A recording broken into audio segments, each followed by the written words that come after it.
So, I say about 5 years ago, I think was the last time I truly had awful experiences. In endurance training. That's really when I started revamping, redesigning this entire programming approach, and really kind of bringing it together in its current form. And even in the time since then, certain things have changed. When I first started doing the whole hybrid training concept, the whole idea is about again, like you said, consolidating stressors and disintegrating the aspects of athleticism and all that. That's when a lot of that started. But since then, I think the approach has shifted from being very analytical, of course, to really thinking more about the psychology of training, and really, I think the be lazy approach as well is something that's really started to resonate. I would talk to a lot of people then who said, oh, you do powerlifting, you do strength training, and you do Ironmans. That's got to be crazy. Your training must be insanely intense. And I always feel like I'd probably let them down a little bit if they saw what my programming actually looked like. There's nothing insane about it. It's not like I'm going out on the bike for 6 to 8 hours every weekend and going in and doing 80 different sets of squats at max weight on Monday or anything like that. I mean, there's absolutely nothing superhuman about the training. There's no secret. There's no, it's very simple. And I think as the years have gone by, I think it's gotten simpler and simpler.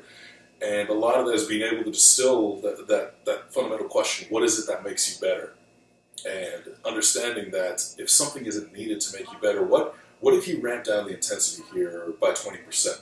What if you ramp down the duration of this ride by 30%? What if you take this weekend run you're doing for 4.5 hours? Do you need to do that, or can you get away with doing a 2.5 hour run?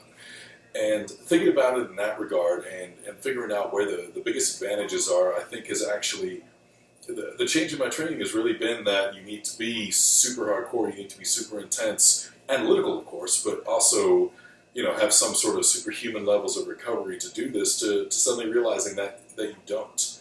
And I think, as it working over the years with athletes, I mean, I think my company's got about 200 on the roster right now, and all walks of life, all different types of availability. And I think working with them, and a lot of people, especially with limited schedules, limited time, limited recovery capabilities, and a lot of guys who are older, I say as I'm getting older, and don't have the recovery they used to have, they can still progress on fairly simple routines with fairly little work.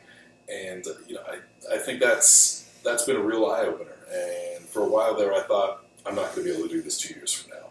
I'm not going to be able to do this 3 years from now. And certainly injuries of throwing a wrench in things, but working with individuals who are 50 years old who can who can still do this kind of training, I think that's something I never would have seen coming.